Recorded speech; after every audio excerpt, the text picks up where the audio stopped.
எல்லாருக்கும் வணக்கம். இன்றைக்கி கொத்தமல்லி துவையல் எப்படி செய்கிறதுன்னு பார்க்கலாம். அதுக்கான இன்க்ரீடியன்ட்ஸாக எடுத்து வச்சுருக்கேன். வாங்க எப்படி செய்கிறதுன்னு பார்க்கலாம். கடாயில் கொஞ்சமாக ஆயில் விட்டுக்கோங்க. ஆயில் கொஞ்சம் சூடானதுக்கப்புறமா கடலைப்பருப்பு ஃபஸ்ட்டு கொஞ்சம் போட்டுக்கிறேன். கடலைப்பருப்பு ஒரு ஸ்பூன் அளவுக்கு எடுத்துக்கோங்க. அப்புறமா உளுத்தம்பருப்பு அதுவும் ஒரு ஸ்பூன் எடுத்துக்கோங்க. ரெண்டையும் நல்லா கொஞ்சம் பொன்னிறமாக கொஞ்சம் வறுத்துக்கோங்க. ஃபஸ்ட்டு அதை நல்லா போட்டு வறுத்துட்டு ஒரு 2லேருந்து 3 பல் பூண்டு எடுத்து வச்சுருக்கேன். அதை ஆட் பண்ணிக்கோங்க. அப்புறமா உங்கள் காரத்துக்கு தகுந்த மாதிரி காஞ்ச மிளகா, நான் ஒரு 4 காஞ்ச மிளகா அளவுக்கு எடுத்துருக்கிறேன். காஞ்ச மிளகா நான் எப்போவுமே வறுக்கும்போது காம்பை நீக்காமல் தான் வறுப்பேன், நெடி இல்லாமல் இருக்குங்கிறதுக்காண்டி.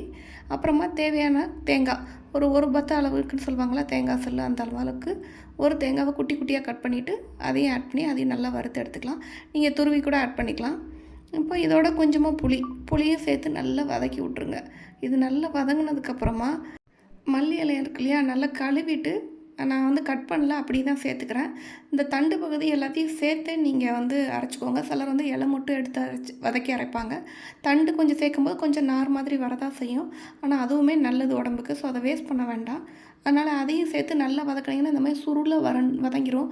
நம்ம போடும்போது எப்படி இருந்துச்சு, இப்போ எப்படி வதங்கியிருக்குன்னு பாருங்கள். இந்த அளவுக்கு வதங்கினதுக்கப்புறமா இதை அப்படியே ஸ்டவ் ஆஃப் பண்ணி ஆற வச்சுருங்க. இது நல்லா ஆறுனதுக்கப்புறமா இதுக்கு தேவையான அளவு கல் உப்பு சேர்த்து அரைச்சி எடுத்துக்கோங்க. துவையல் ரெடி ஆயிரும். இதை நீங்கள் இட்லி, தோசை, சப்பாத்தி, தயிர் சாதம் எதுக்கு வேணாலும் தொட்டுக்கிட்டு சாப்பிட்லாம். வெரைட்டி ரைஸ் கூட தொட்டுக்கோங்க, ரொம்ப சூப்பராக இருக்கும். நீங்களும் மறக்காமல் இந்த ரெசிபியை ட்ரை பண்ணி பாருங்கள். பிடிச்சிருந்தால் நம்ம சேனலை சப்ஸ்கிரைப் பண்ணுங்கள். தேங்க்ஸ் ஃபார் வாட்சிங்.